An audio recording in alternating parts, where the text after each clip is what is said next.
Iran refuses missile talks. Trump signals strike option.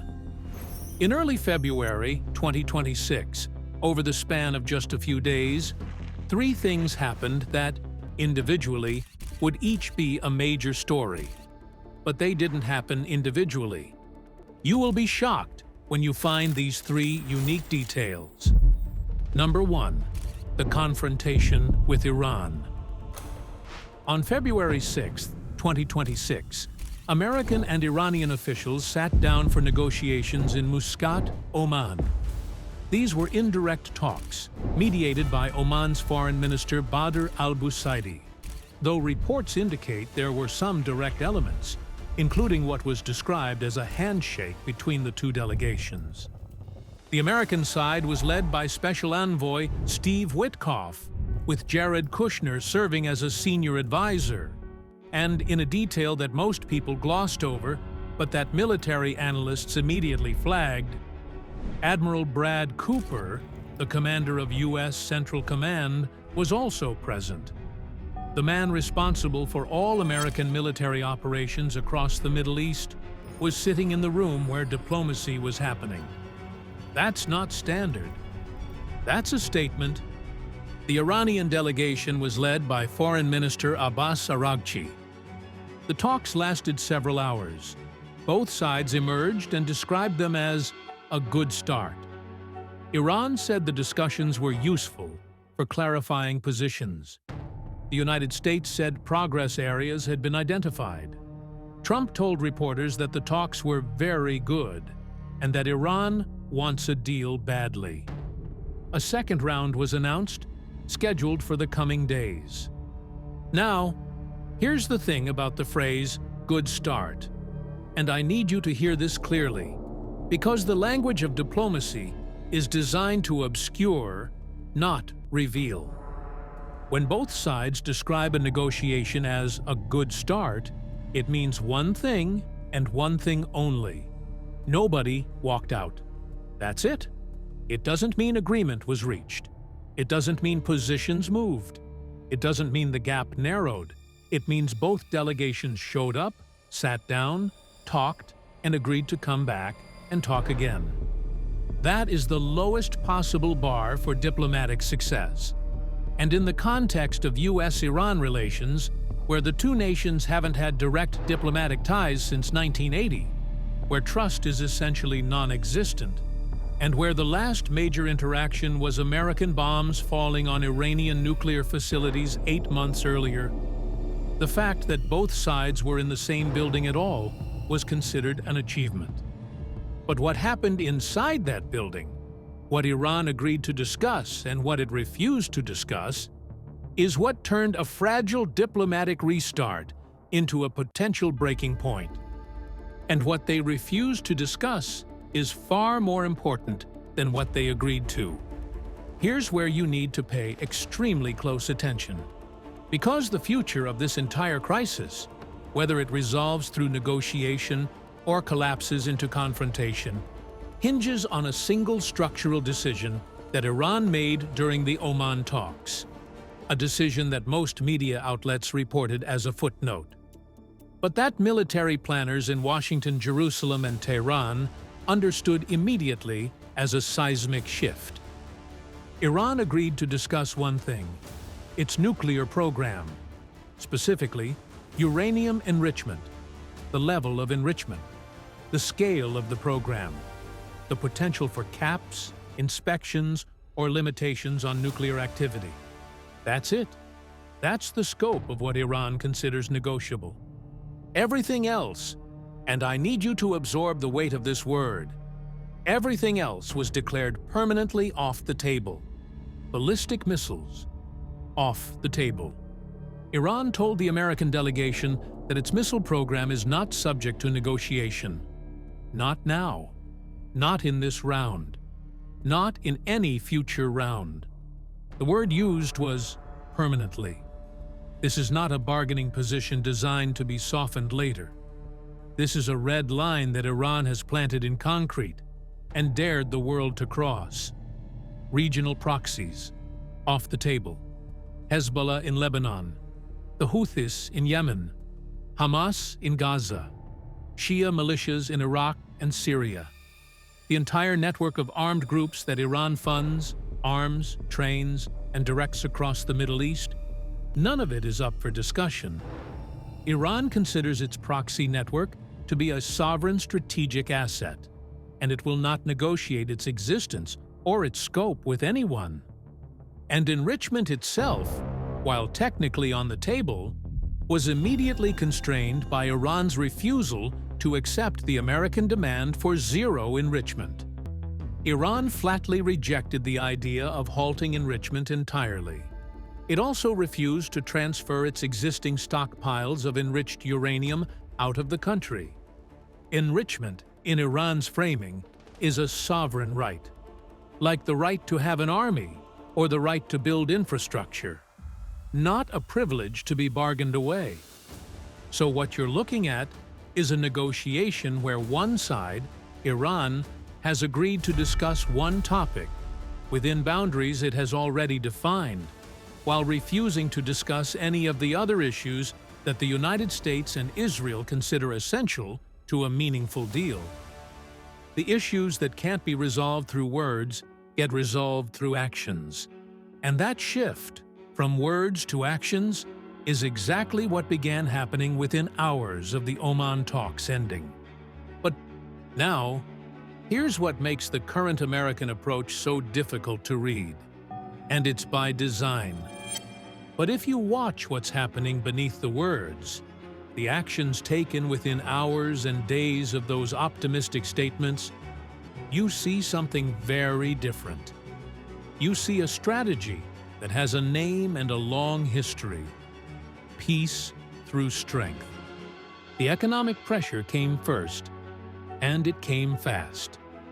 Immediately after declaring that the talks were going well, the United States Treasury imposed new sanctions on 15 Iranian entities and 14 ships from Iran's so-called shadow fleet, the network of aging, obscure ownership tankers that Iran uses to smuggle oil past international sanctions. These ships change names, change flags, switch off transponders, and transfer cargo at sea to disguise the origin of Iranian crude. It's a floating black market, and the U.S. just targeted another piece of it.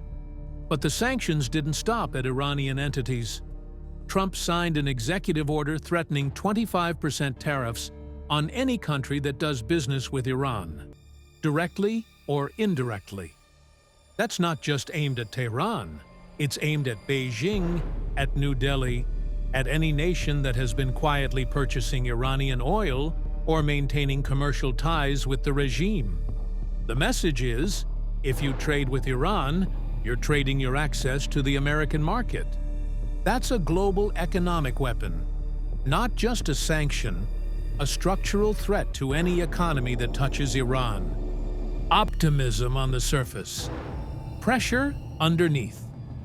And then came the military dimension, which dwarfs the economic pressure by orders of magnitude. What the United States has been building around Iran over the past several weeks is not a deterrent posture. It's not a symbolic deployment. It's not a signal designed to look tough on the evening news and then quietly wind down. It's an operational capability, the kind you build when you are preparing for a specific contingency and want the ability to execute it within hours of a presidential order. Let me walk you through what's been positioned, because the scale of this buildup is something most people haven't fully absorbed. At the center of the deployment is the USS Abraham Lincoln Carrier Strike Group, a nuclear-powered aircraft carrier carrying an air wing of F-35 stealth fighters and F/A-18 Super Hornets. Surrounding it, a constellation of Arleigh Burke-class guided missile destroyers and at least 2 attack submarines. According to leaked American assessments, the ships in this strike group carry hundreds of Tomahawk cruise missiles, long-range, precision-guided weapons capable of striking targets deep inside Iranian territory from hundreds of miles away. That naval force alone gives the United States the ability to open a sustained air and missile campaign from the first moment, without a single aircraft taking off from a land base, without a single soldier crossing a border. But the Navy isn't alone. Air defense systems have been deployed across approximately 20 American bases throughout the Middle East. THAAD, Terminal High Altitude Area Defense, and Patriot missile batteries are now operational at installations across the Gulf states, providing layered defense against Iranian ballistic missile retaliation. These systems aren't for offense, they're for survivability. They're positioned to absorb whatever Iran throws back, and to keep American forces operational throughout a sustained engagement. A massive airlift pipeline is moving troops and equipment from the United States and Europe to forward bases in the region. Over 100 C-17 Globemaster transport flights have been logged, each one carrying heavy equipment, vehicles, ammunition, and personnel. Forces have been deployed to positions on the Turkish-Iranian border and in Armenia, jump-off points that give the U.S. access to Iran's northwestern frontier. And America's allies are moving too. Britain has deployed 6 F-35 fighter jets to RAF Akrotiri in Cyprus, alongside other air assets already stationed there. The stated purpose is strengthening the defense of British bases and Allied territories in case the region deteriorates. But the practical effect is that NATO-capable strike aircraft are now positioned within combat range of Iranian targets. And then came the detail that military analysts flagged as the most significant signal of all. After the first round of talks in Oman, within hours of the negotiations ending, 2 of Trump's most senior envoys, Steve Witkoff and Jared Kushner, boarded a helicopter and visited the USS Abraham Lincoln. They stood on the flight deck of an aircraft carrier bristling with strike aircraft and cruise missiles, a ship positioned within striking range of Iran. And they were photographed there, intentionally, publicly, for the world to see. That wasn't a photo opportunity. That was a message, delivered not in words, but in geography. Not in diplomatic language, but in steel and firepower. The message: we are talking, but we are also ready. And the readiness is not hypothetical. According to defense assessments reported in Israeli and American media, the full deployment could be completed within 2 to 3 weeks. But, and this is critical, attack capability already exists. Right now. Today. The forces in position can execute strike operations on presidential order without waiting for the buildup to finish. This wasn't about intimidation. It was about readiness. The kind of readiness that tells an adversary, the decision to act has already been made in principle. The only question is whether you give us a reason not to.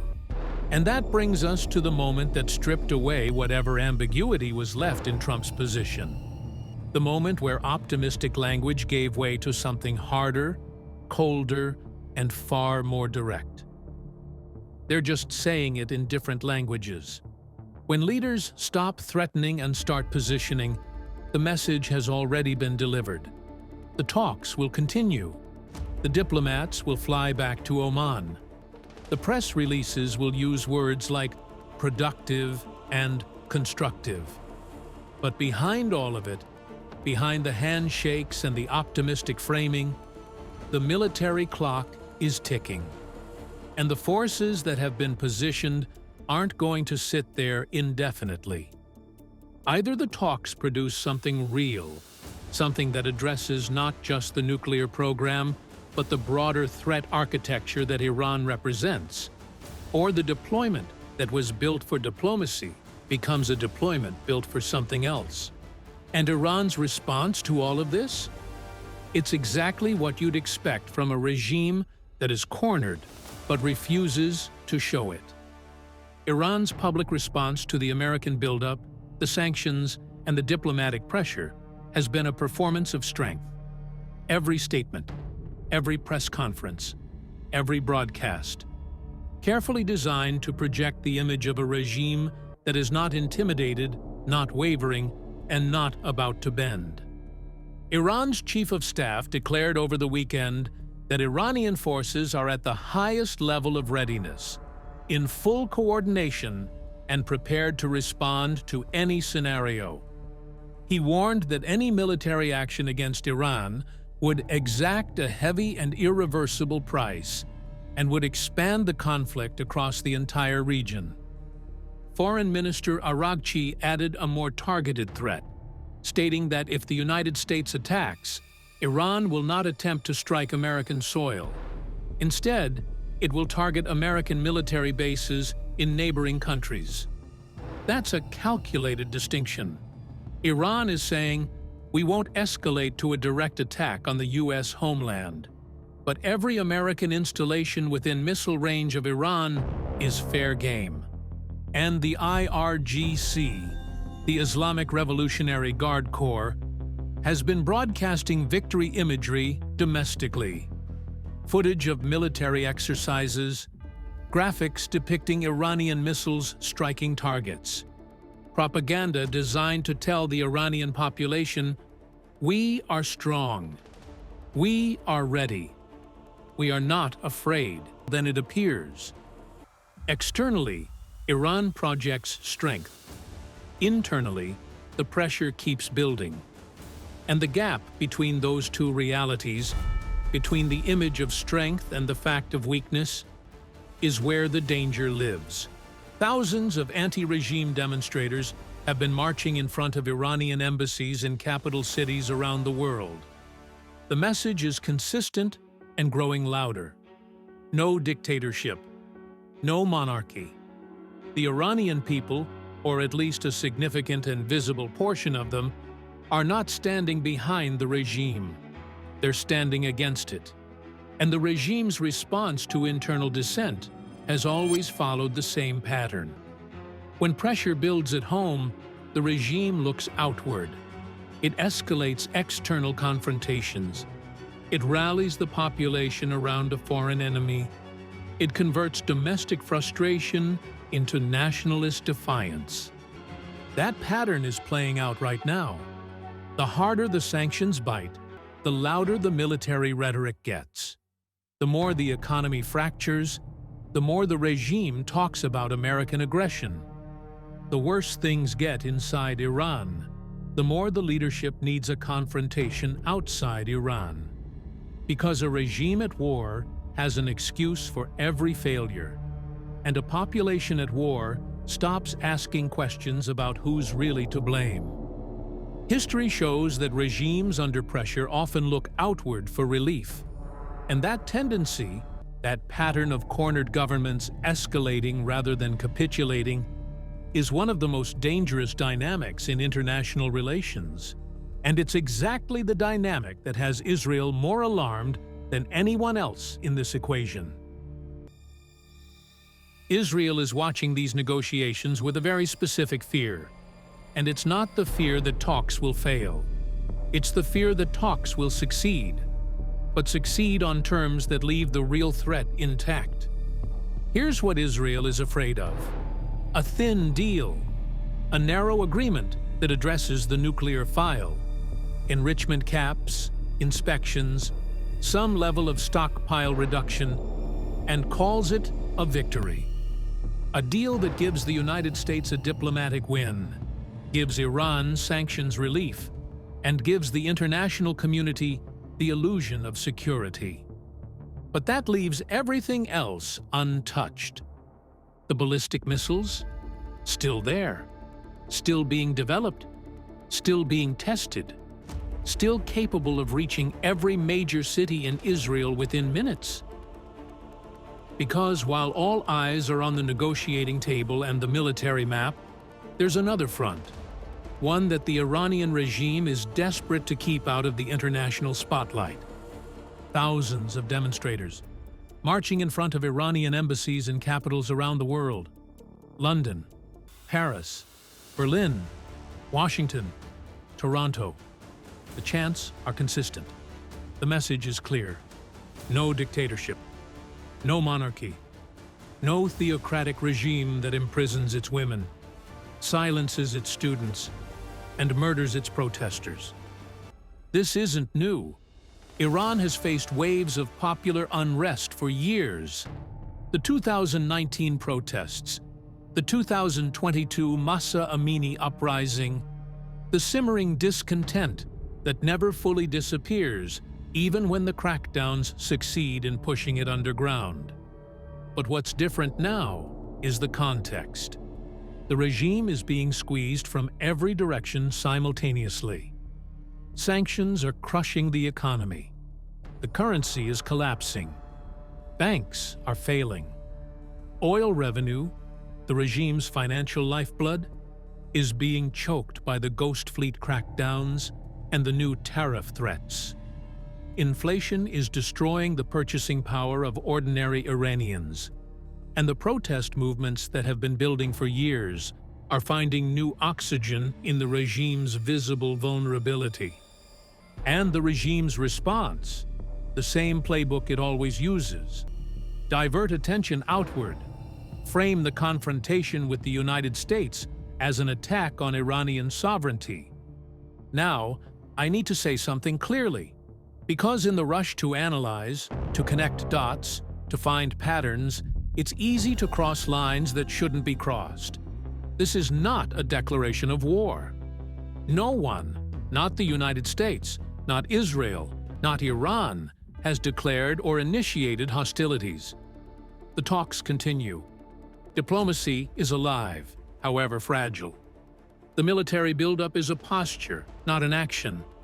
And postures can be maintained, adjusted, or withdrawn. Now, everything I've shown you up to this point has been geopolitics, diplomacy, military deployments, economic sanctions, proxy restructuring. 3 fronts, 1 clock, 1 converging timeline, and all of it is documented. All of it is verifiable. All of it is happening in real time on the world stage. But none of it answers the deeper question. The question that sits underneath every headline, every military briefing, every diplomatic communique, every satellite image of carrier strike groups steaming through the Gulf. Why these nations? Why this geography? Why this specific configuration of powers?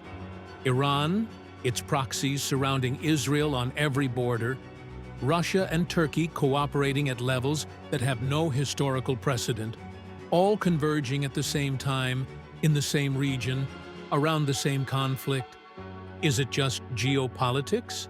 Is it just oil and nuclear ambitions and great power competition? Or is there something underneath the surface, something ancient, something written long before any of these governments existed? That explains why the Middle East keeps producing exactly this kind of moment. Because here's what most people watching the news don't know. And this is where the story shifts from a breaking news report into something with a much longer arc. Scripture speaks to moments like this, not with headlines, not with dates, not with the kind of specificity that would allow anyone to map a Bible verse onto a news ticker and call it fulfilled, but with patterns, rhythms, structural descriptions of what the last days look like from the inside.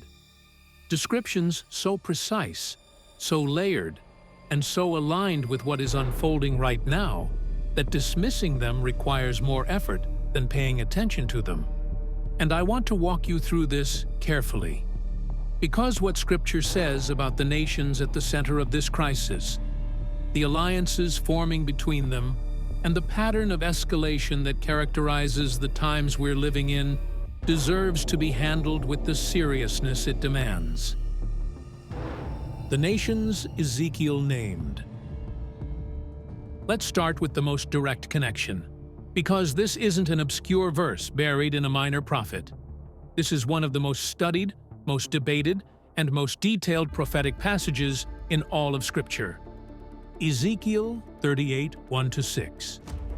And the word of the Lord came unto me, saying, Son of man, set thy face against Gog, the land of Magog, the chief prince of Meshech and Tubal, and prophesy against him, and say, Thus saith the Lord God, Behold, I am against thee, O Gog, the chief prince of Meshech and Tubal, and I will turn thee back, and put hooks into thy jaws, and I will bring thee forth, and all thine army, horses and horsemen, all of them clothed with all sorts of armor, even a great company with bucklers and shields, all of them handling swords, Persia, Ethiopia, and Libya with them, all of them with shield and helmet, Gomer and all his bands, the house of Togarmah of the north quarters, and all his bands, and many people with thee. Now, every ancient name in that passage has a modern equivalent, and when you see the list, and then you look at the alliances that exist in the world today, something happens that is very difficult to explain away. Gog and Magog, the leader and the land. Traced by the ancient historian Josephus to the Scythians, a people who inhabited the regions north of the Black Sea and the Caspian Sea, modern-day Russia and Central Asia. Ezekiel 38:15 reinforces this. And thou shalt come from thy place out of the north parts. Draw a line directly north from Israel. You pass through Turkey, cross the Black Sea, and land in Russia. That's not interpretation. That's geography. Meshech and Tubal, ancient regions in what is now Turkey. Gomer and the house of Togarmah, also traced to Turkey and parts of Eastern Europe and Armenia. Ethiopia, the Hebrew word is Cush, which refers not to modern Ethiopia, but to the regions south of Egypt, modern-day Sudan, and parts of the Horn of Africa. Libya, the Hebrew word is Put, referring to North Africa west of Egypt. And then Persia, right there, verse 5, named explicitly. No ambiguity. No need for scholarly debate about geographic identification. Persia is Iran. It has always been Iran. The name changed in 1935 when Reza Shah Pahlavi requested that the international community use Iran instead of Persia. But the land didn't change, the geography didn't move, and the prophecy didn't expire. The nation that just refused to discuss its ballistic missiles, the nation whose economy is being strangled by sanctions, the nation whose nuclear sites were bombed 8 months ago and are being rebuilt under satellite surveillance. The nation at the center of the most dangerous nuclear standoff on Earth is the nation Ezekiel named as a primary member of a future coalition that moves against Israel in the last days. That is not a prediction I'm making. That is a text that has existed for 2,600 years. I'm simply reading it to you and pointing out who's on the list. But here's the part of Ezekiel 38 that connects most directly to what we've covered in this video. And it's a detail that most people read past without understanding its implications. Look at verse 4 again. I will turn thee back, and put hooks into thy jaws, and I will bring thee forth. Hooks into thy jaws. Think about what that image means.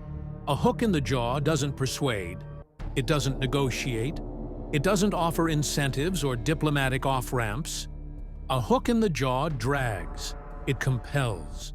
It pulls an entity forward into a confrontation that it may not have chosen, but cannot resist.